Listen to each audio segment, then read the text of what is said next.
మన కొత్తపేట పవిత్ర ఆలయానికి వెళ్ళే దారి ఇంక మహిళలు అయితే పక్క నుంచి వెళ్ళాల్సిన పరిస్థితి. ఎన్నో సంవత్సరాలుగా ఈ సమస్య ఉన్న ఇప్పటికీ కూడా ఈ సమస్య పరిష్కారం కాలేదు. మరి అదేంటన్నది దేవుడికి ఎరుక. ఇక కొద్ది రోజుల క్రితం అయితే ఇక పనులు మొదలెట్టడానికి ఇక మెటీరియల్ అవి వేయడం అయితే జరిగింది. అధికారులు నిర్లక్ష్యం ఎంత గొప్పగా ఉందన్నది మనం చూడొచ్చు. ఏ అధికారిలోని కూడా బాధ్యత లేకపోవడం. ఎదురకుండానే అమ్మవారి ఆలయం, ఈ ప్రక్కనే బస్టాండ్,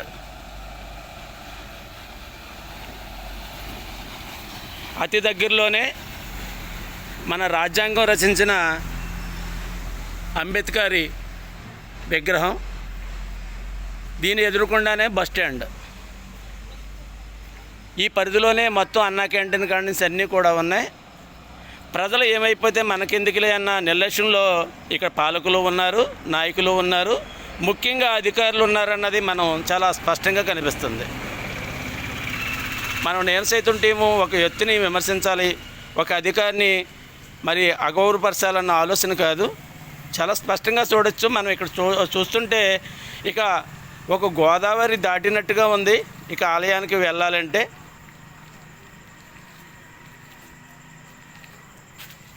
ఎందుకు ఇన్ని కోట్ల రూపాయలు నిధులు సమీకరిస్తున్నారు, సేకరిస్తున్నారు?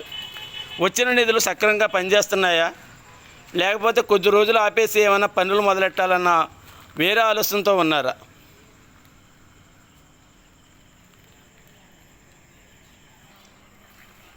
ఇది ఇక్కడ పరిస్థితి. ఇదే విధంగా ఉంటే మరి ఆలయ అభివృద్ధి ఏ విధంగా ఉంటుంది? భక్తుల రాకపోకలకు అంతరాయం ఏర్పడే అవకాశం కూడా ఉంది. మరి భక్తులు ఇబ్బందులు పడుతున్నా పట్టించుకోలేని అధికారులని మరి ఏమనాలి? వాళ్ళు తీసుకునే జీతాల కన్నా న్యాయం చేయలేని అధికారులు మనం ఏమనాలి అనేది మాత్రం అందరూ కూడా గమనించాలి.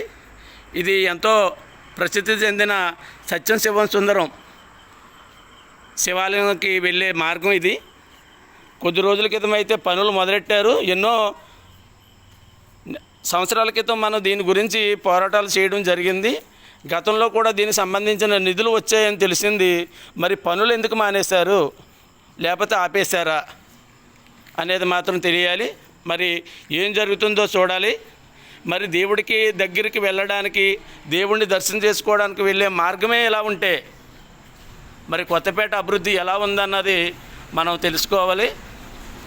మరి సంబంధిత అధికారులు దీని మీద, అందులోకి ఇదే మార్గం అగ్రహారానికి వెళ్ళే రోడ్డు మార్గం ఇదంతా కూడా, ఇక్కడే అపార్ట్మెంట్లు అన్నీ కూడా దగ్గరలోనే ఉన్నాయి.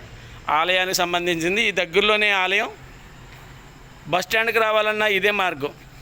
మరి దీన్ని ఇలాగ వదిలేస్తే మరి భవిష్యత్తు తరాలకి మనం ఏమిస్తున్నాం? ఇప్పటికే చెరువులను కప్పెట్టేసి, కాలువలను కప్పెట్టేసి ఆక్రమ నిర్మాణాలు చేసుకుంటున్న నాయకులారా, కాస్త కళ్ళు తెరవండి.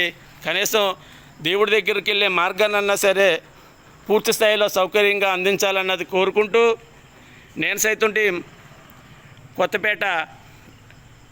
జై హింద్.